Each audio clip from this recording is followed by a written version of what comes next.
That means hush. Have your foldable out. We're going to be adding information from this sheet to our foldable in just a couple minutes. So, on the foldable, you had a last little fragment that was on the lower left. What was it called? Thermochemical equation, Thermo BCEs. Okay. So we have seen one example of this already. And it's basically indicating if a reaction is endothermic or exothermic. So if it's endothermic, I'm just going to make up a reaction. Let's just go A plus B yields C plus D. If it's endothermic, where is the energy located? On the reactant side or the product side? Right. It's going into the reaction. It's on the reactant side. It's like kind of used up as a reactant. So I'm going to say plus energy. And energy, you can also say like 100 kilojoules, something like that, to indicate that energy's unit is in joules. That's one of the things you're writing under thermochemical BCs. This is one of the things you're writing under thermochemical BCs. You're basically indicating that this is an endothermic reaction. So you might title this endothermic reactions, and then we're going to write a second one for an exothermic reaction. After you guys write that one down. So you could have either put energy as a reactant or 100 kilojoules as a reactant, something just to indicate that energy is in the reactant side.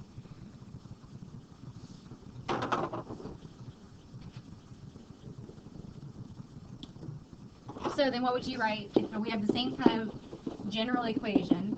Where would you write energy on the exothermic type of reaction? On the product side, right? So I'm just going to say plus 100 kilojoules again, or energy. And then sometimes with these types of equations, you also have to indicate the delta H, or at least the sign of the delta H. What does delta H stand for again? Say again? I heard somebody start to say the change. Just the change of, not temperature, heat throughout the course of a reaction. It's called heat of reaction. It's called enthalpy of reaction. Remember this?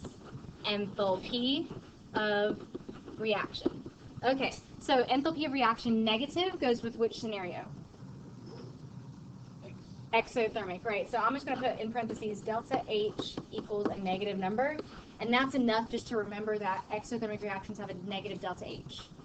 And then over here for the end, mine's getting kind of sloppy, hopefully yours is a little neater. Someplace around endo, I'm going to put parentheses delta H is positive to indicate that energy is taken in or absorbed by that reaction. So, not much else we're going to be adding to that one. We have a couple of examples that are going to be kind of implementing that knowledge plus some old stuff like stoichiometry, and then we'll kind of be done with thermochemical equations. Thumbs up when you're done here. Wasn't much, promised. Okay, so this, oops, not this one. This one, here, you guys have this in front of you. So on the top where it says use textbook enthalpy of formation values, scratch that out. And then go ahead and scratch out number 6. So you're scratching out use textbook enthalpy of formation values at the very top of the paper, and then the question at the very bottom of the paper. So we're not going to do those. And I might scratch another one in just a second. So on here, this is your paper, write what you need to. I just want to point out a couple different delta H's and what do they mean in reference to the reaction. So, looking at this first reaction, calcium, name that. Plus water yields calcium hydroxide. And this is an exothermic process, right? And it says delta H of reaction because it's talking about the reaction indicated there. But if you go down to like this one, name this one. Solid yields. So what is it? What's actually happening to it? It's being put into water, specifically aqueous means mixed with water, right? So there's water present here. It's just not present as a reactant because it's just used to dissolve that stuff up.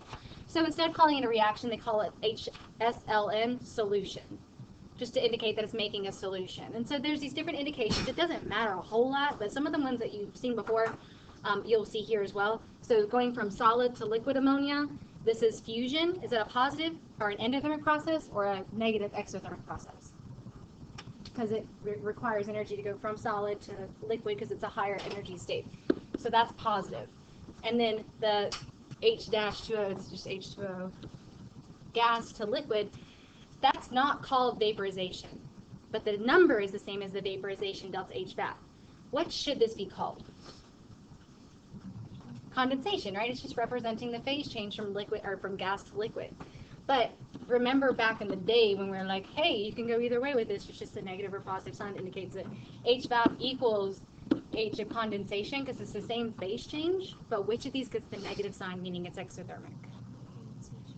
Because it's going to be releasing energy from a high gaseous state to a kind of chill liquid state. So this will be the negative one, and that's why this would be negative here. Whereas this one, vaporization, requires energy. So kind of just relooping next. We've seen that 1,000 times now. Okay, so now that you know what a thermochemical equation looks like, I want you to write down someplace that I'm gonna go with this one here. This is per blank, so I'm gonna put per X of reactant or product made, really. I'm going to say based off BC. That might be a little bit more clear because right now you're still trying to probably read my mind. What is she saying about this? So based on BC. Okay, so what do I mean by that? I mean 129 kilojoules of energy is required for 2 moles of sodium bicarbonate to react, or for the formation of 1 mole of sodium carbonate, or for the formation of 1 mole of water, or for the formation of 1 mole of CO2. So why did I need the BCE? How much energy is needed? Per what? What did I just say? 2 moles of that, for 1 mole of that, for 1 mole of that, for 1 mole of that. Per mole. Per the coefficient of moles, right? I'm using the coefficient to indicate how much energy I need according to our recipe, basically. So we actually can use this and, like, for example, the 2 as a mole ratio, kind of as a conversion factor. So I'm going to show you how that's used here, and then I think you'll get the point. So how much how much heat is lost or gained? So what's my question? What's my unit I'm looking for? Unit. So you're at delta H and Q are both measuring joules. Okay, so my question might be were there joules or kilojoules, depending on whatever floats my boat at the time, from the decomposition of 0.25 moles of sodium bicarbonate. So above is one of the equations that's relevant. Which one is it? The one that I was messing with, right? The sodium bicarbonate one. That's the one it's referencing because it's talking about the decomposition of sodium bicarbonate. Okay, so you just have your paper in front of you. I just go scroll down just a teeny bit here. So what is my given in this problem? 0.25 moles. So this is a given, 0.25 moles of sodium bicarbonate. I'm also given that 129 kilojoules is absorbed per 2 moles of sodium bicarbonate. So like secretly giving because it's in the BCE. So I have 2 givens. Which do you want to start with? The moles. You always start with a single piece of data, not the one that's a conversion factor. Anything that you have that's a conversion factor is used later on. So you're starting off with 0.25 moles of sodium bicarbonate. And your job is to get to energy, right? So what unit should be going on top here? Joules. Some sort of joule or kilojoule relation, right? Well, up here, I'm just going to draw a little arrow down here and say that right there, 129 kilojoules of energy is released per 2 moles of sodium bicarbonate. You should see, sorry, this is kind of sloppy. You should see how that's a conversion factor. And that conversion factor, I can plop right there, and what happens? Moles cancel. I got the kilojoules. It's all good. That's it. So it's stuff we've done. It's just given to you in a slightly different manner. So 2 moles of sodium bicarbonate from the BCE are going to create or absorb 129 kilojoules of energy. So, thank you, Matt. Go for it. 32.7 or something. What is it? 16.125. Oh, I forgot to divide by 2. Sorry. 16 point what? 125. 125 kilojoules. Okay, sig figs. 2 sig figs. Because remember, this is a number like a measurement 129 kilojoules. This is a ratio. That 2 right there does not limit us to 1 sig fig. It's this over here that our initial measurement is going to be limiting us to 16 kilojoules. Okay, and is that released or gained? I mean, yeah, lost or gained? Gained, right? So I'm just gonna put gained down there just to clarify. All right, how do we feel about this? Some of us are like, all right, it's just a little different, same thing though.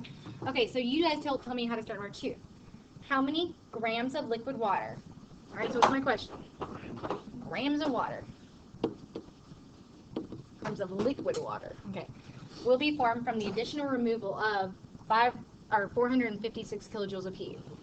Okay, so earlier, you know how I kind of read the problem, then I looked above to see which BCE I referenced. Which BCE am I referencing? The last one. Right, the last one with this information about liquid water, and I know negative 40.7 kilojoules is needed, or is released. Okay, so what am I starting with? Yeah.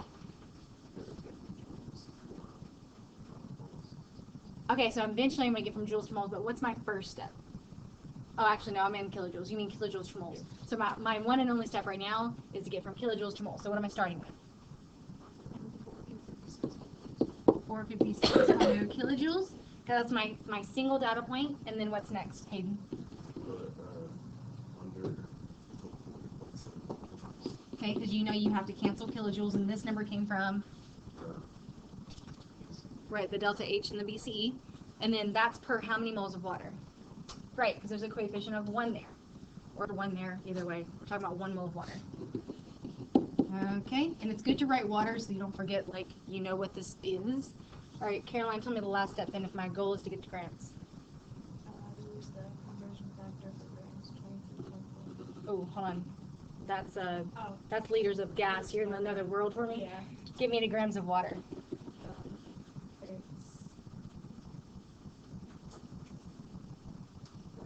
2 more. 18.16. Yeah, 0.16. It's good. 18 is good for me. Okay, and calculator, people, where am I at? You'll see that grams, kilojoules cancel, moles of water cancel, or in grams of water. Yeah, exactly. 201.85 grams of water. Sig figs? Did you get that? How many sig figs? 3, because you've got 3 sig figs here, 4 there, so 3 wins, so we get 202 grams.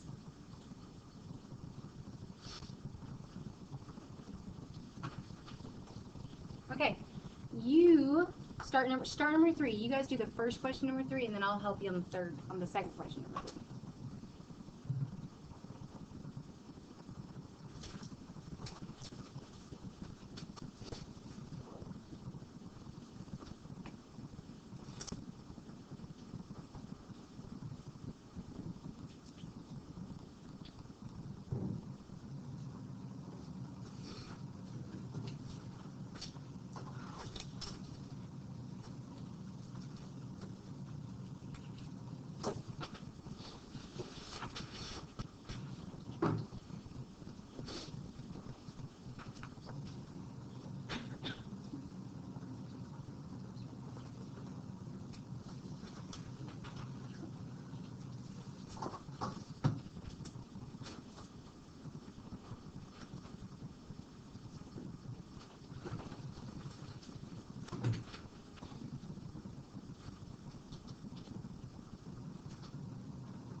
How did we get started? What we're looking for. Okay, so your question was heat, right? So energy of joules or kilojoules, whichever one. And then what else? What did you start with in terms of conversions? Given What was your given? 42.3 grams. Okay. Sodium hydroxide. Okay, so we know the grams of sodium hydroxide. What else do you know according to the BCs above? The energy, the heat change. Right, we know, sorry, mine's a little higher. It's right here, the solution process of sodium hydroxide solid going to sodium hydroxide liquid. A negative 445.1 kilojoules per 1 mole of sodium hydroxide. So that's a relationship. All right, so I got to scroll up. You guys can tell me that number again because I'm not going to forget. So where do I start? taking my grams to what? What's the molar mass of sodium hydroxide? 46 point what? Oh, Oh, sorry, okay. Yeah, that sounds right. 39 point what? I heard 9. Okay. Okay, so that's 1 mole of sodium hydroxide. Okay, so now we're in sodium hydroxide. Now what do we do? Go into kilojoules. How? 445.1 kilojoules was released per 1 mole of sodium hydroxide, and that BCE above, that gets us to energy, right? Okay, what is that number? It is negative, and I'm going to say the word release to indicate that negative instead of writing it. Yeah. 470.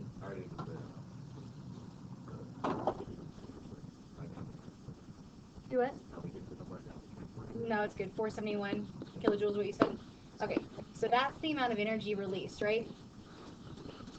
Okay, so the second part of the question relates back to what we learned last week.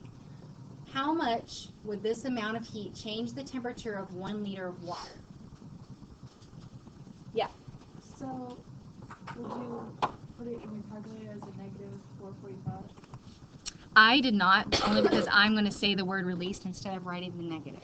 Saying the word release means negative, but if you said a negative, if you put a negative in front of there, I would understand that's released. Yeah, I usually don't do both. Okay, so what variable is this? What variable? Q. This is Q, right? All right, and the question gives me, what's my question? The temperature, right? So what am I looking for? How much would this amount of heat change the temperature? Delta T. I'm looking for delta T, right? Because it says, basically, how much would this change the temperature? Right, so my question is delta T. All right, and then what else is given to me about water? The amount. Well, 1 liter is in mass, right? But what is that in milliliters? There's 1,000. I'll do it via conversion for you. I know because you love it that way, but here you go. 1,000 milliliters per liter. And what's the density of water? 1 milliliter per, or 1 gram per milliliter. So then how many grams is this? 1,000 grams. So M is equal to 1,000 grams. Okay. What else do we just know about water because we're awesome? The C, the specific heat of water, right? So we know the C is 4.18 joules per gram degree C. I'm just going to truncate it there. Okay, so then what am I solving for? From what equation? There you go. So you can piece this together. It's just you've never seen these two questions together. So MCAT is used. We're solving for delta T. So delta T is equal to what variable? What rearrangement of variables? Q over MC. So Q. I have to change this though. Do you see the difference? I have 4.18 joules per gram degree C. This is kilojoules. So pick your poison. Which one do you want? Kilojoules or joules? Joules. Okay, so this is how many joules? 471,000. Okay, oops, too many. You have to move the decimal over 3 spaces to the right. Okay, divided by M, 1,000 grams, and C, 4.18 joules per gram degree C. Whew. What unit is going to be remaining, or should be remaining? Celsius. That should be the only thing remaining. So joules will cancel. So that's what? 471. What's 471 divided by 4.18? Like 90 something?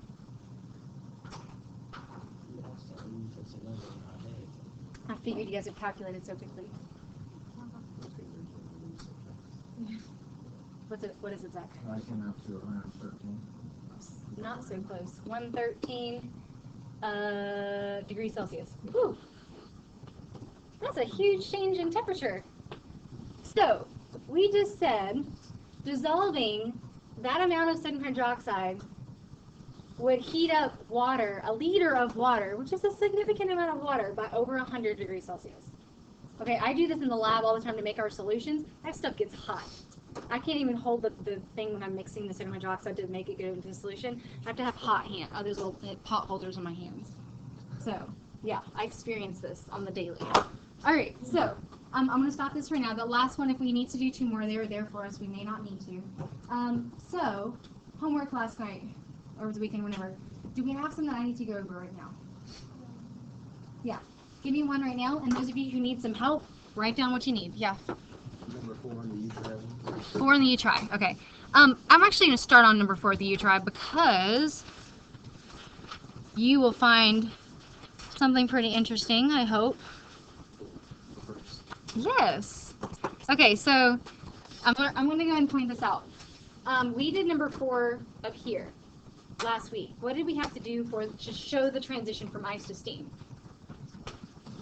We had to draw the curve, right? Okay, it's 52.9 grams of ice, blah, blah, blah. And then number 4 on the U try is 52.9 grams of steam going to ice. So what did we have to draw there? But how do we draw the curve? It's going down. Meet me at the mall. Okay. So, I'm sorry, I cracked myself up. Okay, so you're taking your grams, you're going down on the heat curve, and you're doing exactly the same thing. It's actually, what was our answer from last week? Like 170 something. I had 191 on the 174. What was it? 174, 156. Okay, so 174, 175. I had 191 on there for some reason. Butterfingers, I'm not sure. But it was closer to like 171, 175. Who got that when they tried it? Something similar. Okay, let's just walk through the process real quickly because that will kind of cover, I hope, all the other questions. So, all right, you guys are going to tell me the numbers because I'm going to go to this other screen. Okay, so on this one, if you got this one, then look at problem set 17 and finish up some more of those while you wait on us. You started off at steam, went down to phase change to liquid, went down to phase change to solid. What was our top temperature? 230. And the bottom temperature was negative 15 degrees C. You had 5 Q's to account for because you had to first account for the gas changing in temperature, phase change, the liquid changing in temperature, phase change, solid changing in temperature, done. So this one, what are these specific temperatures we need to know? You know what these are. When does gas start to turn to liquid? 100. It's just the same as liquid going to vapor. It's just backwards. It happens at the exact same temperature, so 100 degrees Celsius.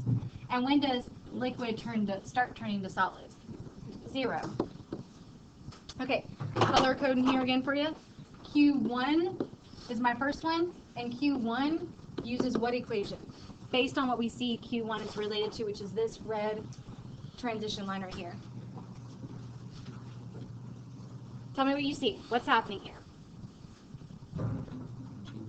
Changing temperature. So if it's changing temperature, what equation do you have to use?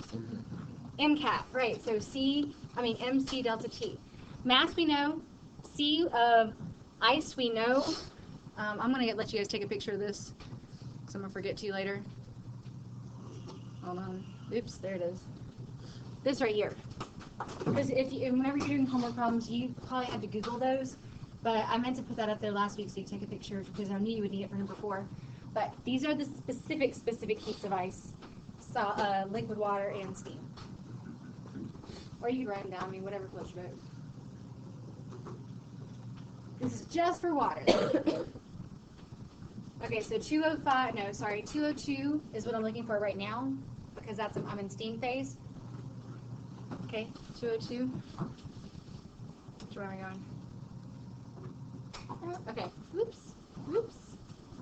Okay, so I would put 52.9 grams here.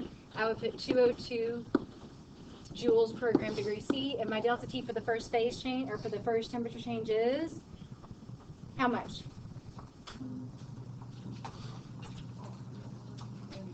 So is it positive 130 or negative 130? Because you're doing 100 minus 230, so it's a negative.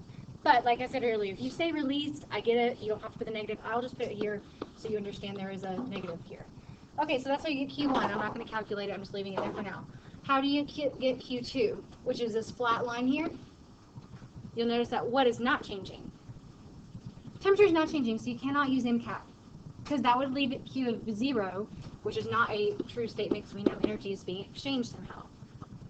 Another equation. mole times delta H of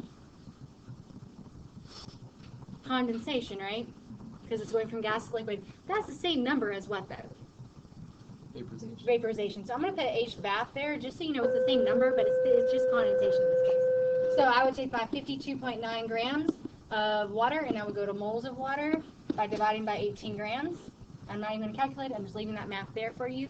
And then my delta H vap is, or condensation is negative, because it's releasing energy, 40.7 kilojoules per mole. So in the end, you need to at least account for the joule versus kilojoule thing going on here and convert to one or the other. All right, so tell me what's different about this. What's Q3? Go for it. Kathleen. Wait, why was the 40.7? Kilojoules? That's just a standard unit that all delta H's are usually given in. And on your foldable, you should have written down the delta H vap for water is, delta H vap for water is 40.6. I said on your foldable, I said 40.6, 40.6, 40.7. It's like 40.65. So sometimes I just think of it in two different ways. That's established as kilojoules per mole. And then what's the delta H of fusion, guys? Kilojoules per mole. Good. So that's something you should have on your foldable for reference. Oh, sorry, I wasn't negative. Because in this case, I'm going from a gaseous state to a liquid state, so it's releasing that energy. It's exerting. Okay, Q3. What equation? Number 3 here. Q3. Sorry. Oh. MCAT again. I would be using the C for liquid water, and what's my delta T? Negative 100, right? So 52.9 grams, 4.18, gosh, joules per gram degree C, and then a negative 100 degree C here. Whew.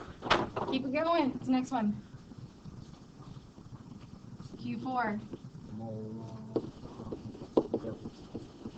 Delta H of. It's the same as delta H of what? Fusion, but it's a freezing. It's delta H freeze in this case, but it's the same number. So I'm just gonna put fuse here for you. So mole, I'm just gonna put the number of moles because we've already calculated it here, and times the delta H of fusion, which is negative because it's releasing energy, 6.01 kilojoules per mole. Almost done. Q5. Q5. Yes, Q5 is MCAT. I'm not going to write it down. Yeah. How do we know it's fusion? Only because it's the transition between liquid and solid. You know, from solid to liquid is melting. Melting means fusion. They're the same term. They're synonymous to each other. But it's the opposite of fusion, which is freezing, but the values are the same. It's just the sign changes because it's releasing energy versus absorbing energy. So I'm putting fuse there just so you recognize the number it should go there, but really I should put freeze there. And then really I should put condensation here, but the same magnitude of the number. All right, and Q5 is MCAT just like the rest of them. Yeah. At least does that say mole? Yep, you guys can calculate moles from here. It's the same number of moles. Okay, so we need to kind of bounce off this topic for a second. I finished your stoichiometry quizzes. Hi. Do you have a lab code? Yeah, can you give me a second? Yes. Thank you. Okay, so I finished the stoichiometry thing. I need to talk to some of you guys about predicting products, still nomenclature, and conversion, because it's something that's like 20% of our tests at the end of the year. I can't let you still proceed without knowing that information. So I have a cutoff that if you did not score this specific score, then I'm going to have you sit up here with me practicing VCE stuff and stoichiometry. If you did fantastic because you studied your butt off, you worked hard the whole time, you don't need to sit up here with me anymore. You are above me. You can go back and do the lab. The lab is called Heat of Fusion Lab. Okay? If your name is on this list, here you are doing the Heat of Fusion Lab. So quickly look so I can go ahead and get you guys started. Okay? If your name is there, you're going to do the Heat of Fusion Lab. So you guys can go ahead and start and be quiet so I can try to talk to you people up here. I'll tell you if you're being too loud. So take a couple minutes to read the intro, and then just be very efficient. I'm going to get you guys some ice in a second for that, so go ahead and look at the lab. Everybody else, let's go ahead and grab these quests. All right, Kathleen, come and grab them, okay? Kathleen, Sadeja, here, Matt, or no, Emma, help me pass these out. Probably are not here. Do you want to take the other stuff? Yeah. Sorry, we gotta pass these out so we can review this real fast. Miss Ella, can I go last one? Quickly, yeah. Alright, so my people in the back, you guys probably want to hear some threes, at least. Pass that over to Neely. Max is right there. Where? Here, just give me Caroline. Caroline. What is this? Rebecca? What is this? This is Audrey. I know, it looks like Avery.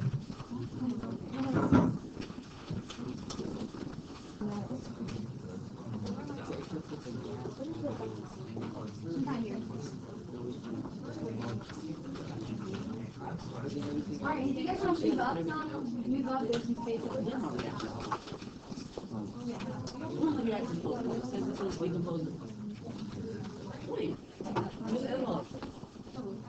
Pass that to Jacob. Okay, Talia, sorry.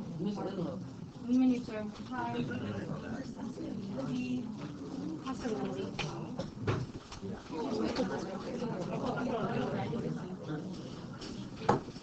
No, she didn't. What? So, I think you want to react. Did you get it passed back to you? Actually, no. Then I don't have it. So let's talk about that in just a minute, okay? Because I have a lot of grades I'm still trying to put in. I fell asleep last night, just to be honest. I couldn't get them all in. I've graded everything. I just have to get it in. Okay, my people, BCs, guys, scooch over here. I want to talk to you so I don't have to scream because they have their own lab they gotta do.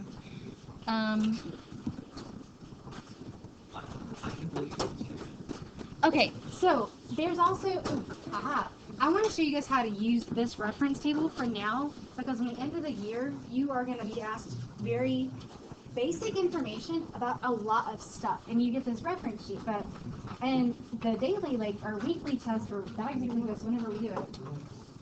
So listen for me, put your phone away. So during each test, I'm going to hold you accountable for whatever that I've taught you that unit, or maybe the unit before as well. At the end of the year, I have to hold you accountable for a lot of basic stuff for everything. So I want you guys to turn on the back of this sheet where it says chemical reactions, guidelines for predicting the products of selected types of chemical reactions. And I want you to look at this, and I want you to figure out how to guide yourself on how to predict these products. You can use your foldable, and you can also use this. Working with somebody next to you, I'm thinking you're going to be able to figure this out based on the type of reaction, because you can probably figure out the type of reaction. You're just maybe not sure how to flip them around. So take 5 minutes right now. Look at your ones you missed on your quest and fix it based off this. I'm gonna get them to my, so I'll be right back. Okay, and I'll do them on the board as well. So I need you to at least use a tool to get you where you need to be.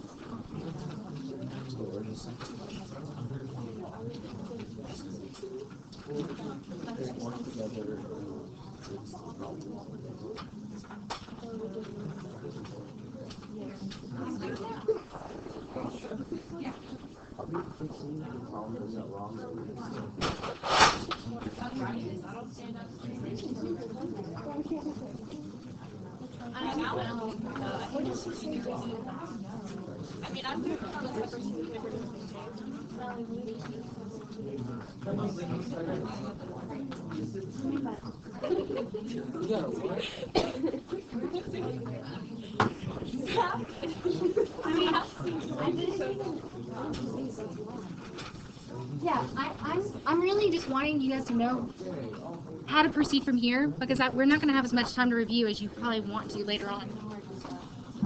Miss Emma, are we doing the ones that we got Are we doing the ones on the board, or the ones that we got wrong? The ones that you got wrong, I'm not sure. It's based off your own personal test. I don't know. I just saw that was on the board. And This is the quest right here. This is the quest, promise. Okay, so those of you who got the first one wrong, if you need some help, let's look up here. You guys have potassium reacts with magnesium nitrate. What kind of reaction is that, everybody? Huh? Single replacement. That is single replacement. How do you know? Because It's a one element, so if you're looking on the single replacement side of things, which of those is it? magnesium. But looking in the single replacement guidelines, is it metal replacement, active metal replaces hydrogen from water, yada yada yada. Which one is it? No, this is not an acid. Keep going. It's the metal replaces metal, right? Metal replaces metal. So basically your job is to tell me, is potassium active enough to replace magnesium from magnesium nitrate? So then where would you consider? That the active series. Active series, which is literally right next to it, okay? Is potassium higher than magnesium on this little list? Yes. Yes, so in your reaction, you're saying potassium plus magnesium nitrate. Where is this 2 coming from? Magnesium charge. So that came from there. You should be writing down pretty much everything I'm doing right now, okay? I know. I need you to write this down. So you're saying yes, potassium does replace it. So then tell me what are the products? Magnesium So magnesium's a loner now, it's out by itself, plus plus potassium. nitrate And if you cannot remember nitrate's charge on the day of the exam, where would you find it? on here. Really, okay? I hold you accountable every unit for things that I'm expecting you to know, but by the end, you should know how to do everything. Maybe not very specifics, like you don't remember what nitrate's charge is, but you should know how to use it. Okay, so nitrate is a 1, potassium is a 1, so then you just have to balance it by doing what? So a 2 here for nitrate, because there's a 2 there. Right. So, you guys finish up these on your own. I'm going to come around and help you guys need it, but you need to use this guide. You're correcting the ones you got wrong.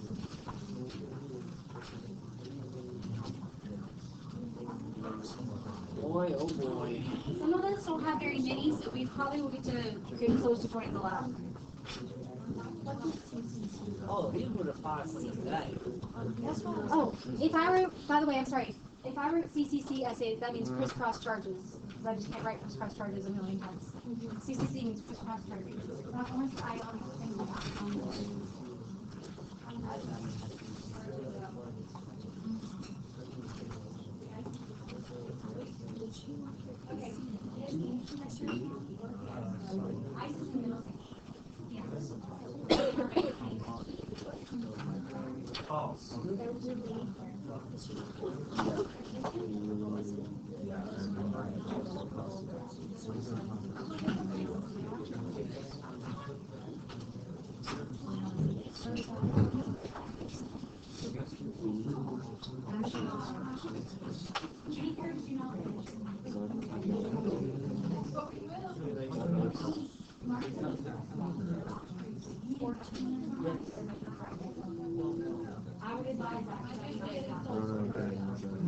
Same pressure genes, I just made them realistic. But there's other ones.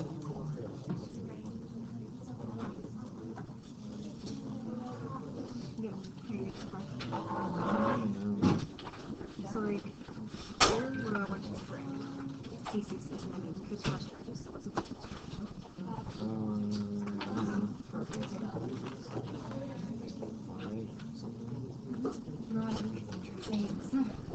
So do you remember it was pointed out? So that's a medium electron. Valence electrons you don't need to octet, right? Either you can lose electrons by bouncing back 1, 2, 3, or you can gain, which is the shorter distance.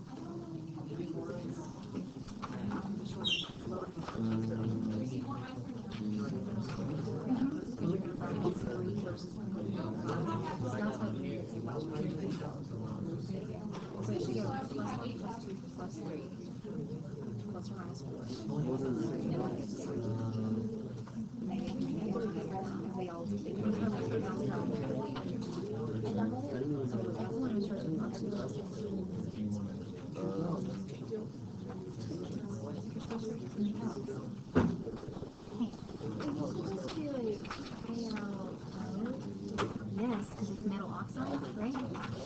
not ALO. That's just the two elements involved. You have the charges of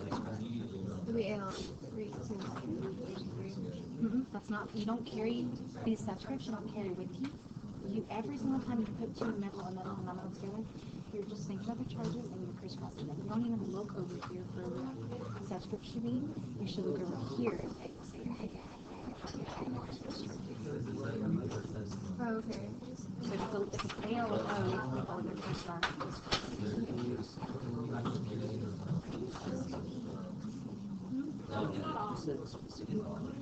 So you.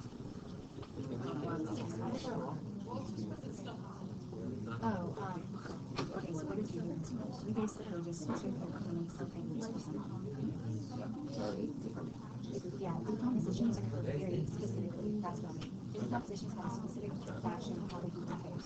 So aluminum carbonate, right? So aluminum carbonate breaks down to metal carbonate is broken down to metal oxides and carbonate. So you need to know this, how, at least how to apply it. And then anytime you make a metal oxide, like metal, you have to start on top, so you're always making a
Oh, that's Thank you.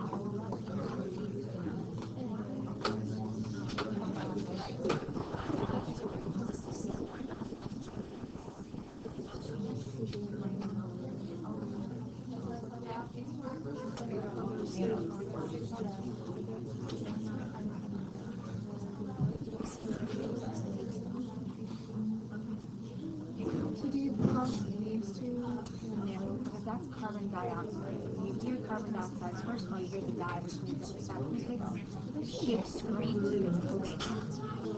So never This should be CO2. just carbon dioxide. And that's written right here. I'm not sure if you're looking at this or not. But decomposition, and this is see how this is a metal carbonate. You don't have pressure charges here. Tie. Do you crisscross your charges specifically? So if you see this is aluminum carbonate, but the charges have been crisscrossed, because aluminum charges of 3 and carbonate charges of 2, that has to be indicated as a reactant. And that's why you're going to have really hard time down. In class 1 2 metal carbonate, that's what you're dealing with, it's just aluminum carbonate specifically, breaks down the metal oxide.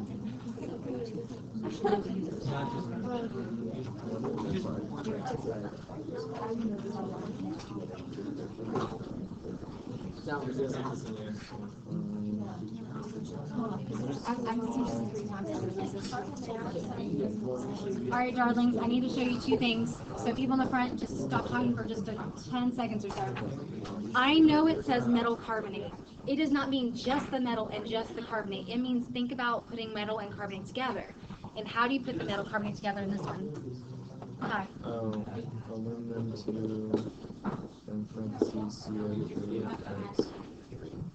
You have to crisscross your charges. If it is a metal and a polyatomic ion, it's an ionic compound, so you've got to crisscross your charges. If not, you'll never balance it.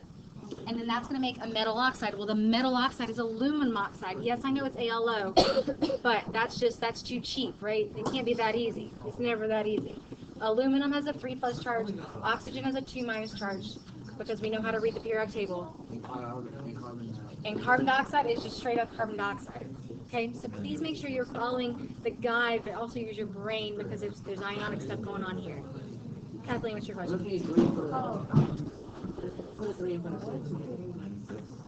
Base is something we're going to talk about in the 2 units from now. It's just something with hydroxide. Don't worry about it too much yet. Which one? Which of these? E. It says mixed hydroxide though. Do you see that? Oh, no, it doesn't. It says, okay, I want you to know that base means hydroxide is present, and remember hydroxide is OH1 minus. Okay, so this one is cobalt, COO. You good? And then water. And this makes a metal, it makes a metal hydroxide. So what metal hydroxide would that be?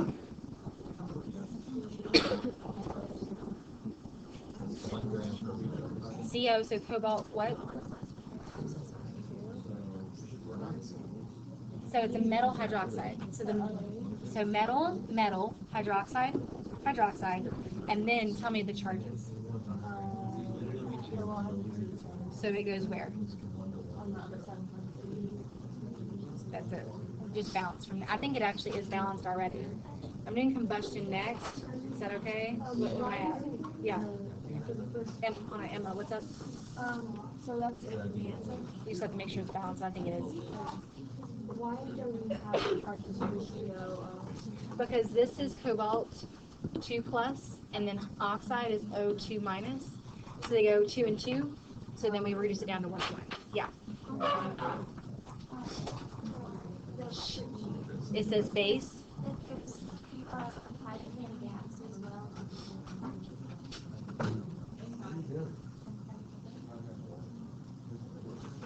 It says, it's under synthesis, it says metal oxide and water reactions. Cool. Okay. Okay, I'm going to combustion. Combustion is, there are 2 options, and they should not be confused. If you have a hydrocarbon, so this real weird spacing thing, sorry, I don't know what that is, but if you have a hydrocarbon and it combusts, it's reacting with oxygen. So if you're under the combustion section, it says hydrocarbon plus oxygen makes carbon dioxide. Yeah, 100% of the time you're making carbon dioxide and water, 2 different products. It is a hydrocarbon because it's hydrocarbon, hydrogen and carbon. Plus oxygen, don't forget oxygen is diatomic, and it makes CO2 and water. That is not a question. That one I thought was the easiest of them all because it always yields the same product, so you just have to memorize them. Carbon dioxide and water. And this kind of looks like respiration from back in biology, so I was hoping it would resonate, but then you just have to balance. Yeah. What's F? Here we go. Oh, one other note about combustion. Combustion, we can combust metals too, but really the word combust is going to be indicating to you it adds oxygen, not that it makes CO2 and water. So iron combusting just means to add oxygen, but really that's not a true combustion reaction. That's more of a synthesis one, which you can see from binary synthesis. That one you guys can do. All right, I'm going down to F. You got copper 2 nitrate for me? No. You can tell me copper 2 nitrate. CuNO3 C2. Reacts with what? Synthesize it. So put iron and oxygen together. But iron what oxide? It's got a charge. Whatever it said up there. Iron 3 oxide. Okay, so plus sodium. Yeah. 2. What? S. Stop. Sulfide just means straight from the periodic table, just an element from the periodic table. So double replace, what do you get? CuS. Put a bunch of 2s what? 2. No. What's copper's charge? 2. What's sulfur's charge? 2. Oh, 2. So they cancel, right? And then A and balance. 2 and then There you go. Cool. Yeah. Why we simplify copper sulfide or copper 2? Is it because you need to make it a precipitate? Okay, because this is just like the basic level of this. Yeah. Probably. For F, I got it right, but you put NIE. Right. This is not the total answer. This is half the answer. it said net. We're gonna do because it said for double replacement reactions, do NIEs for them. So you probably got this part right. Then the last part was the NIE. So how do you guys remember how to do NIEs, or remember what they kind of look like? Not. I have a question. Okay, give me a second. Yeah. Why did you make us do a net ionic equation when there was, For what? like, you couldn't even condense it? Yeah, you can. So let's just go ahead and do it. Whenever you do an NIE, the first thing you look for are the solubility rules. Which of these are going to be forming a precipitate? So, huh? Which ones are forming a precipitate? Which ones are solidifying? Which ones are insoluble? Look at your solubility chart right here at the very top. So tell me, what's the rule for nitrates? All soluble, right? So you're putting AQ here. Nitrates are soluble in this case, and nitrates are soluble over here. 100% soluble. Tell me the rule for sulfides. All sulfides except group 1 and 2 Are insoluble, right? So group 1, that means it's an exception. No. You said all of them are insoluble except for group 1, right? So that one is not insoluble, it's soluble. So you put AQ there.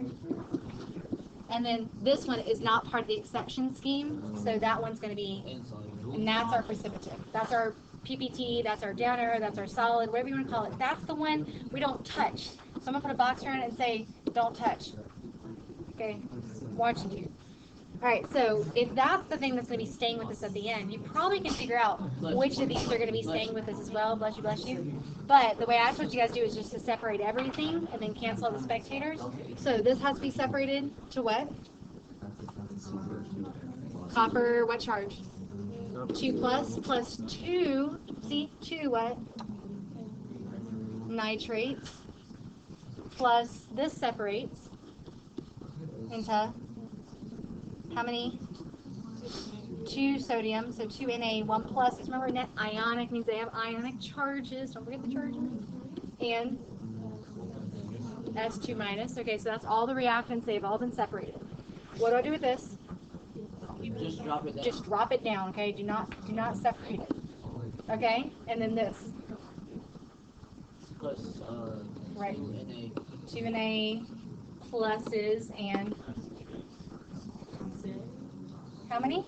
Remember, nitrate is its own entity. So what's out here?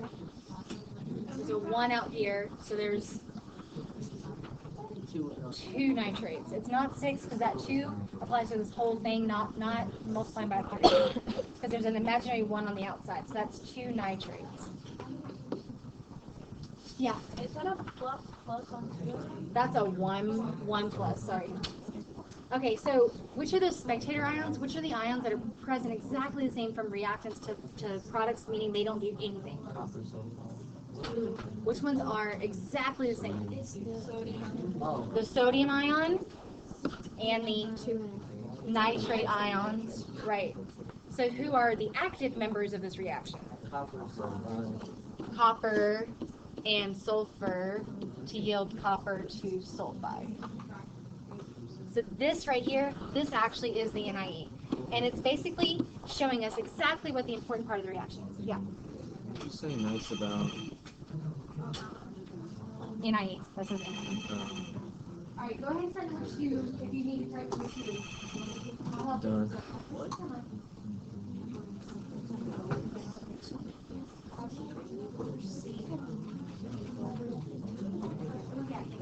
She's still What? Yeah.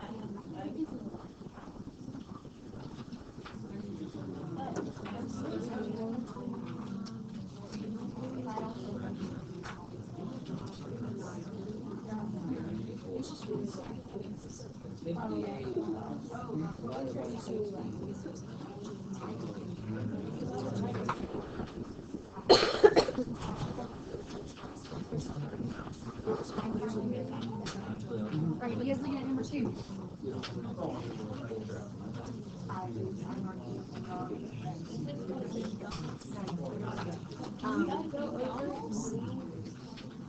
I find what I'm looking for.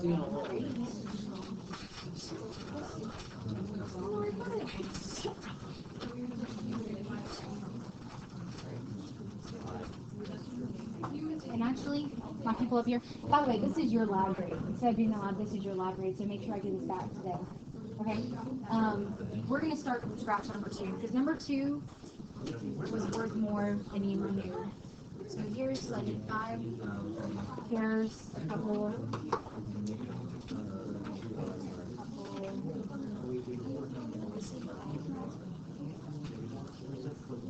So can we work through this one? You guys kind of show me where to go, and then I'm going to leave you alone when you finish. Yeah. Is that the iron one? Yeah. Okay, so iron and oxygen come together to make iron. Jalen just told me. Iron what? Iron 3. Oh wait, iron 3 Oxide. Iron 3 oxide means iron has a 3 charge, oxygen has a 2 charge, so that's a 2 and that's a 3 when you crisscross, and then you just have to balance. You put a 2 in the front of the Fe, but then you gotta do that thing. It's a 4. Fancy 4. Okay, we are going to show this. Will you guys write the reaction first? It's given to you at the top. Write the reaction first, I'll be right back.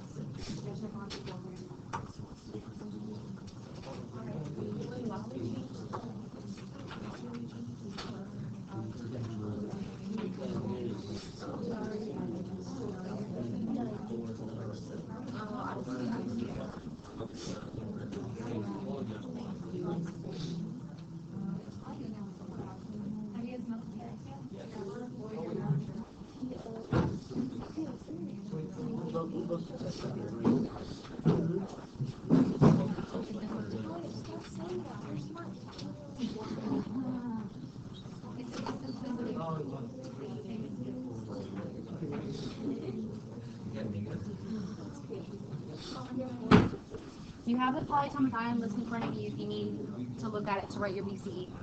It's on that sheet.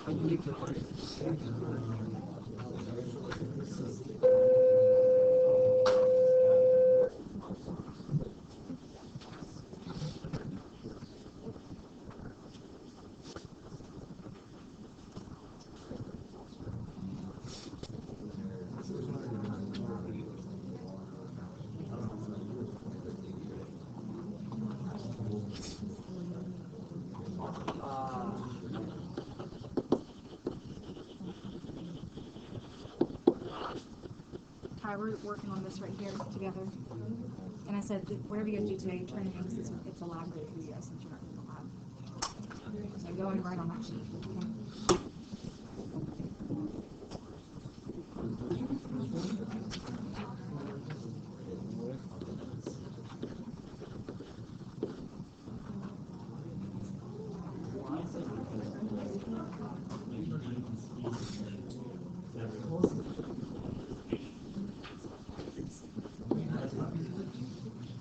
Okay, did we get this far, guys? Remember the 3 and 3 reduced down to 1 and 1. Tell me what your products are then, Max. Fe2SO4, 3, and Na3PO4. And Chris, balance by, I need a 3 here because of the 3 sodiums, but what do I need here? So then I got 6 sodiums on both sides, 3 sulfates, 2 phosphates. So I need 2 here, and you'll see the 2 cancel or satisfies the iron as well. Okay, so our BCUs, we're probably good at double replacements. There's not a whole lot you can get wrong unless you put the anion in front of the cation or something like that. Okay, so if I perform this reaction with 25 grams of iron 3 phosphate and an excess of sodium sulfate, how many grams of iron 3 sulfate can I make? Is this an LR problem? Why? Why is it not? Because you're given which one's older. Right, you're told the number to use and you're told the other one is excess, so you already know who's excess, meaning the other one is technically the LR, so you don't have to figure it out. It's given directly in the paper to us. So what are we starting with?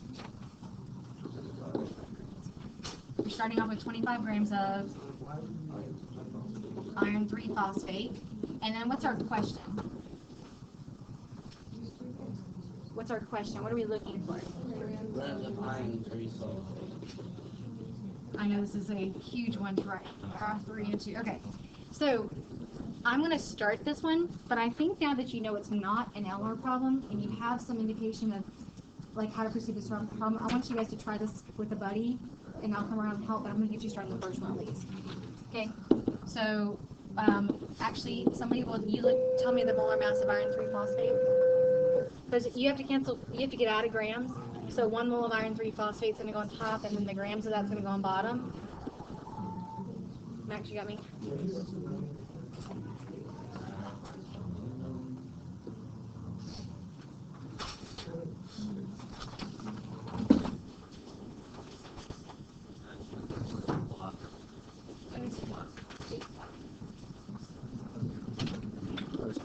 You're good. Or somebody else can calculate just to verify. What is it? 150.83. Okay. As long as that's good, we're good here. That gram of iron 3 phosphate will cancel. And then now that I'm 2 moles of iron 3 phosphate, what has to be my next step? Mole to mole, right? So what am I putting on top? Iron 3 sulfate, right? So I'm putting on 1 mole of iron 3 sulfate on top. And then 2 moles of iron 3 phosphate on bottom because it's a mole to mole ratio. And those moles of iron 3 phosphate will cancel, except the 2 does stay with us. And then my last step is to get to grams. And so we went from grams of one thing to moles of that same thing, to moles of the other thing, and then grams of the other thing. So this one's a big boy, somebody double check me, okay? Here we go. What's the molar mass of iron? So 2 times 55.85 plus 3 times sulfur, 32.06, plus 12 times oxygen, 16.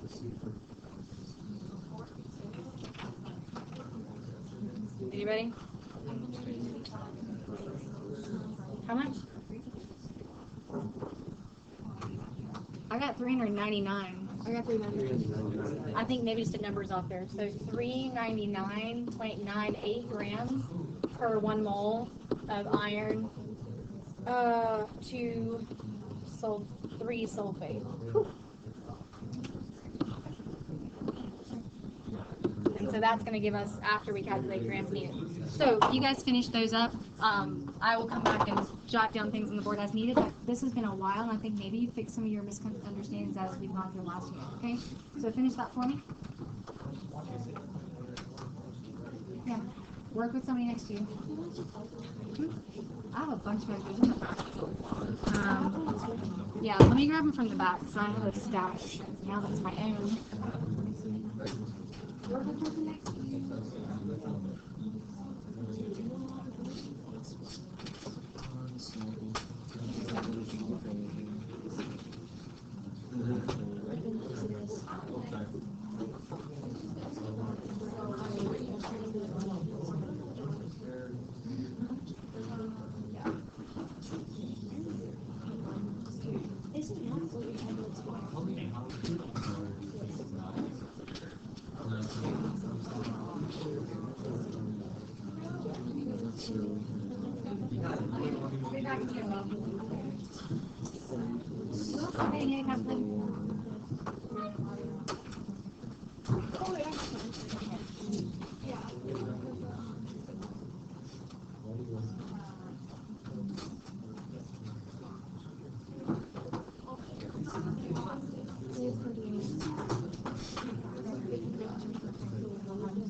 Mm-hmm. What about? Where are we at here? Huh? What did I write here? I did part 2. You see where I'm at on the paper? If I perform this reaction with 25 grams of iron 3 phosphate and excess of sodium sulfate, how many grams of iron 3 sulfate can I make? So I took the 25 grams of iron 3 phosphate to moles by using its molar mass. Yeah? I was looking at number 1. Oh, number 1 was just the reaction. Put A. I don't know why I put A, but it's just the reaction. Oh, I wrote it all under one. Oh, that's fine. That's number 2 right there. What's up? Are you good with knowing how to proceed? This is 2. This is 1. You should be starting number 3 after you calculate that one. So what we get for number 2, wouldn't that be the theoretical yield? Yeah, that's theoretically how much you should be able to Yeah, so isn't it actual over theoretical or just theoretical? It's actually theoretical. Okay. Because it's going to be actually A to T. Yeah. So, What is, hey there. This is copy 30. Oh, I know, I saw it on the copy machine. Okay. I meant to grab it and give it to you during first and I forgot it.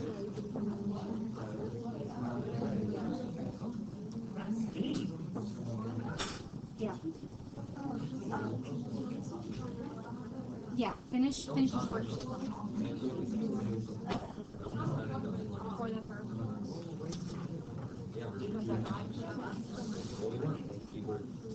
85 is a good count. Sorry, I'm still calculating this to verify with you guys, but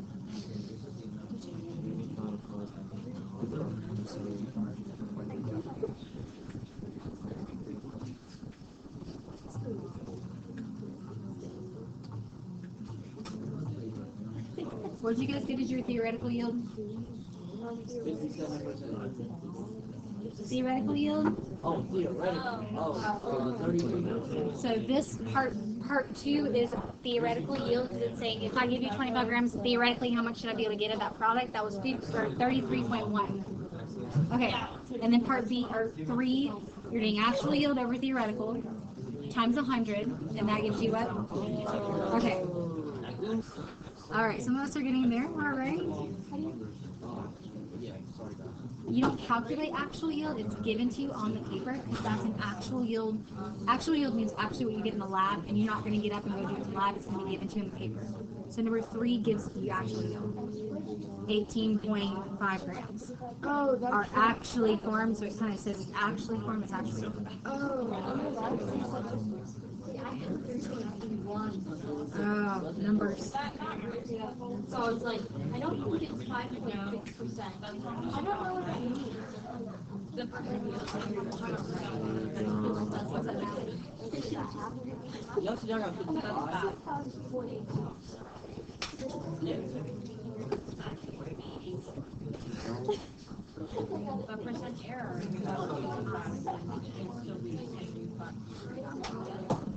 So that's still bad. That's like a 55% on the top. Okay. Did everybody get to percent yield of 55.8? Shake your head. Percent yield 55.8. Where are you at? Still on number 2. So you're just writing in the word though? Okay. Keep writing. Keep looking. That's close enough. Yeah, it's probably a number there, here or there. So on number 4, we can talk about that in a second. Number 5 is a tricky way to start because it's presenting you with a new scenario. They're saying if I do the reaction with 15 grams of sodium sulfate, is sodium sulfate a reactant or product? Reactant, right? Sodium sulfate is a reactant. That is not going to go in your yield expression because it's not the product, right? Remember, yield means yielding products. So that might be used to get to a product. But what product? What is number 5 concern? Sodium phosphate. So you're going to use those 15 grams of sodium sulfate to get to the theoretical amount it should make of sodium phosphate. Okay? That's going to be theoretical yield of sodium phosphate. And then it says if this person gets 15% yield, how many grams of sodium phosphate did they actually get? So what do we know here? We know. 15 grams, 65%. So you're going to take those 15 grams to theoretical yield grams of sodium phosphate. Oops, sorry. You're going to figure out this theoretical yield first. And then you're going to set up the expression of actual yield over theoretical yield times 100 to get 65.0%.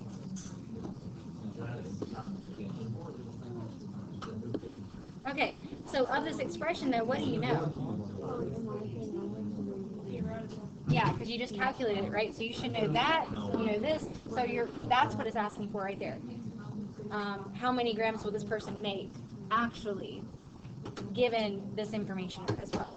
So I want you to start off by taking your grams of sodium sulfate to grams of sodium phosphate it should make.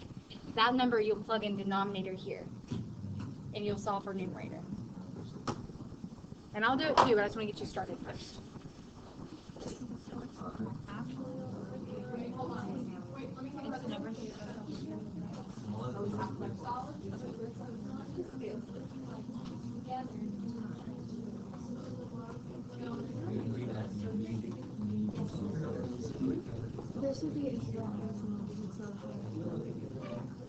Well, you could say they're just, it's reasonable if they're bad, and it's not reasonable if they're good. Just as much.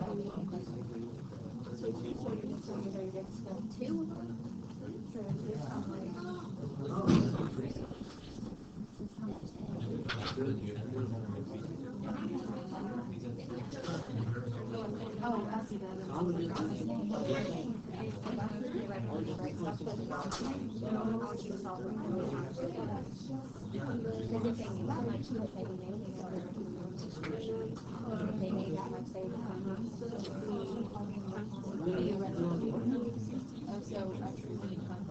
So, but you don't know anything about the experiment said that 65% yield, so that's why I set that up for you. So you know theoretically.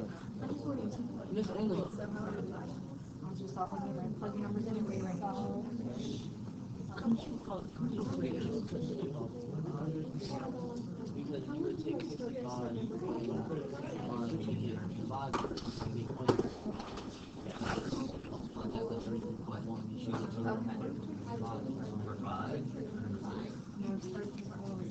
Thank you. That's only because you're on the other column.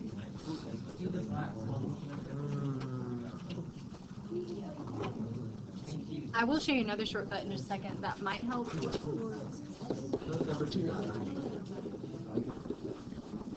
Emma, what does sodium sulfate weigh? What does sodium sulfate weigh?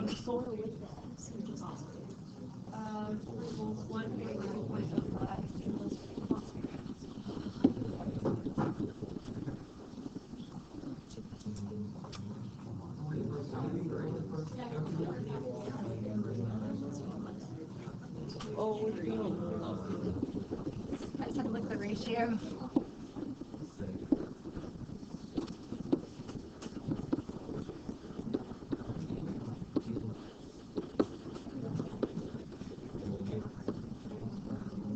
And then Kathleen, what's the last one weigh? The sodium phosphate.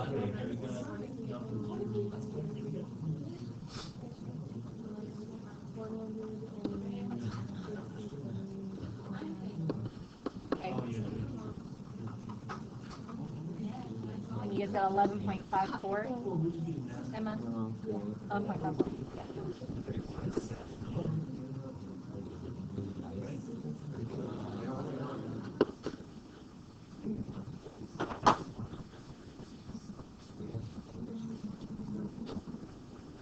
Well, the temperature change actually? That's La La Land. On paper is La La Land. Like, this is theoretical yield. So I'm solving for actual yield now. Oh yeah.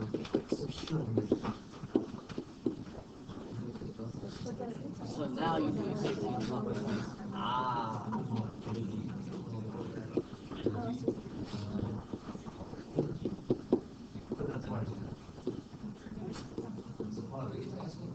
What's up? So for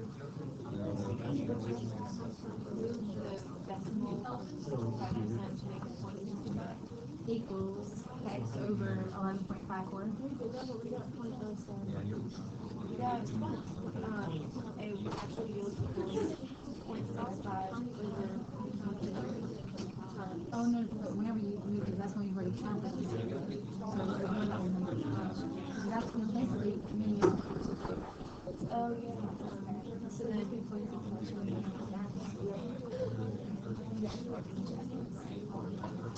7.501.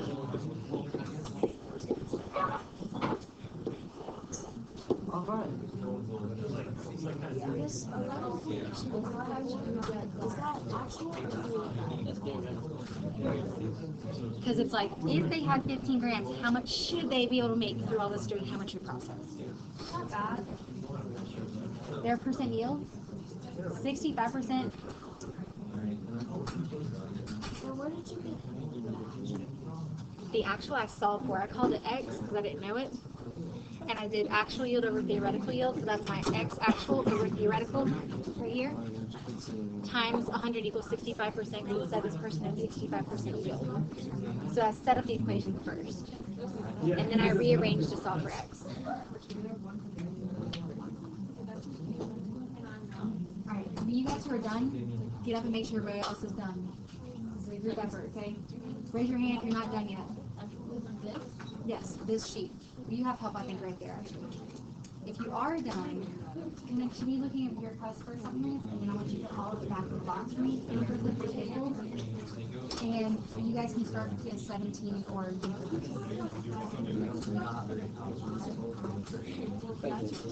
I'm glad that hopefully this is that.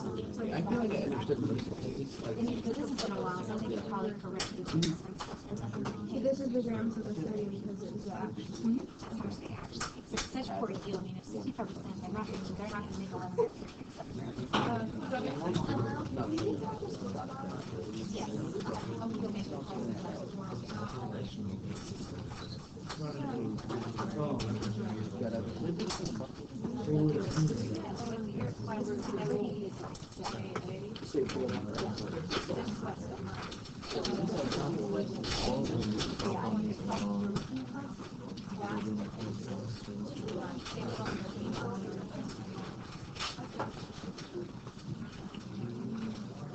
So you're going to staple Quest 1.0 and then Quest 2.0 in the worksheet, okay?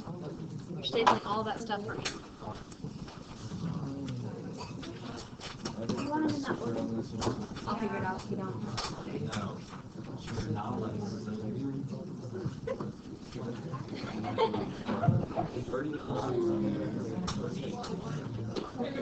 That's right. Yeah, no, this is a lab rate, which makes me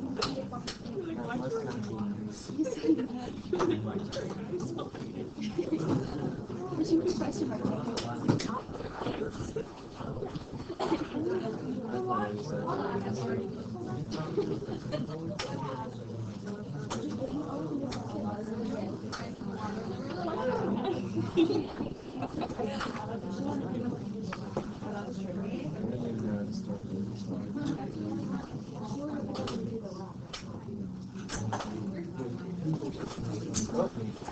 Extra homework. Sweet.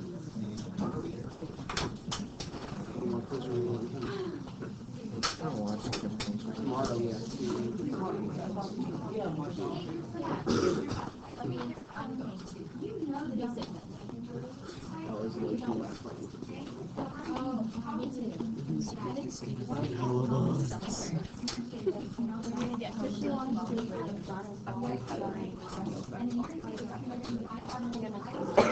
Okay, so I got that. That's why wait. Do we have the sum that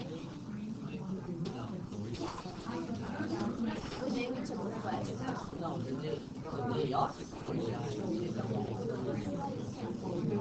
But when we did the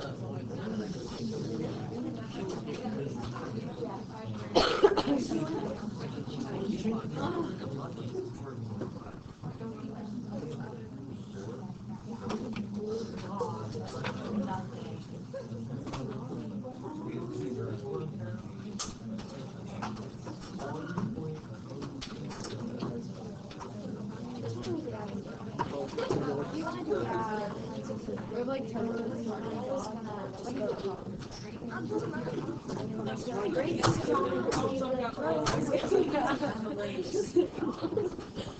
Alright.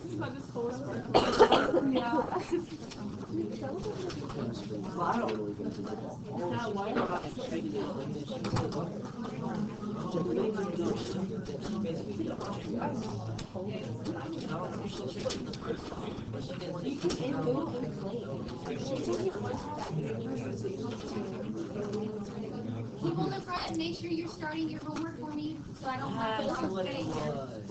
Well, that's okay, you don't start your homework. That's not done with the box, it will be great.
And here, you got like mine might be worse. Wait, you got no range. Oh,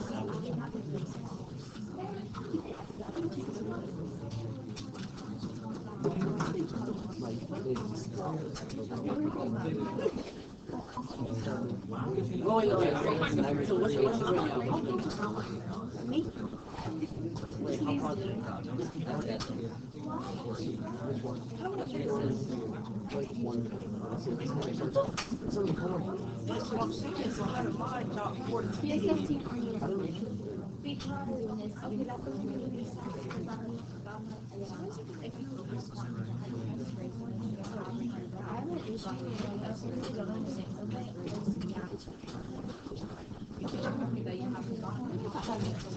yeah, well, I haven't had it. I haven't.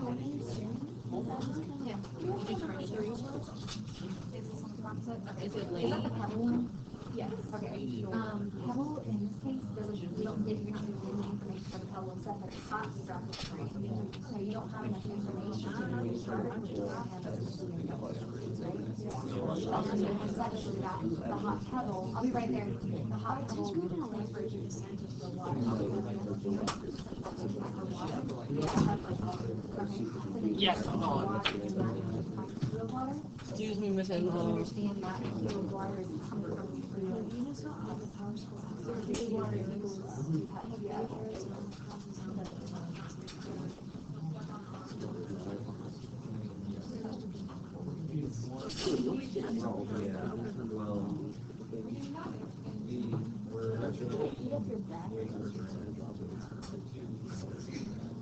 I'm sorry.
Alright, so we have about 3 minutes left in class. Make sure to matter. I'll take this out.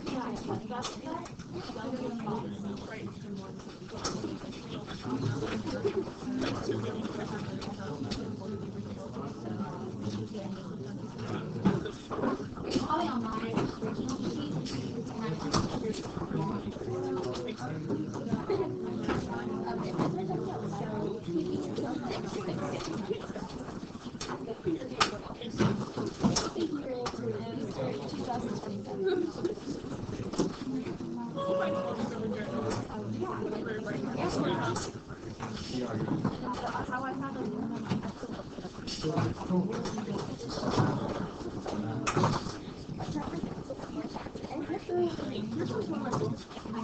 There's a video that's running right now. I need to give you this. Oh, no, come on. I don't need this.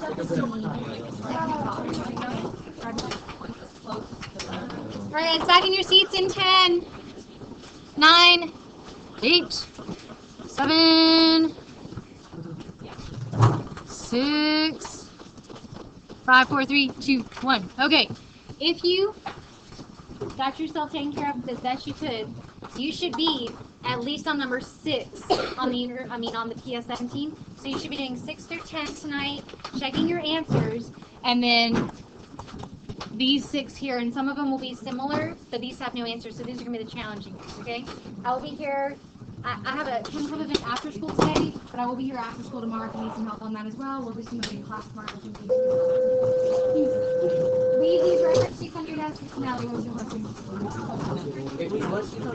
That's the number 6 on the other one. What's what?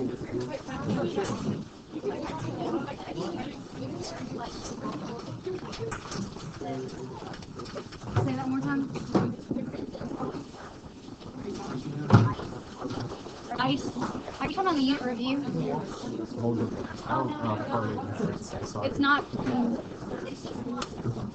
It's going from 25 to 120, so it's going through one phase change. Yeah. I don't know if that was right, with the electric problems. I saw a lot of them on people's desks. I didn't take them up today though, so.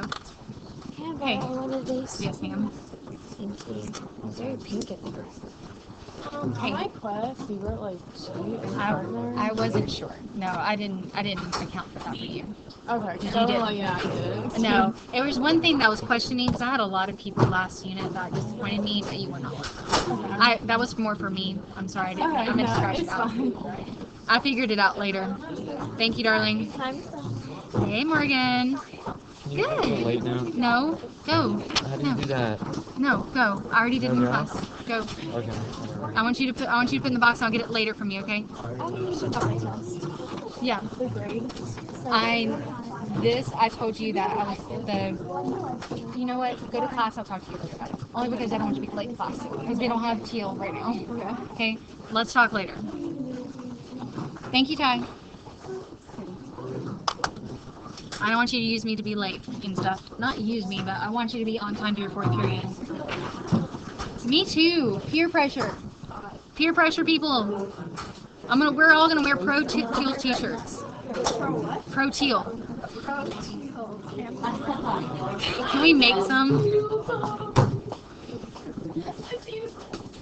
Oh no, I'm still videoing. No. Why am I still videoing?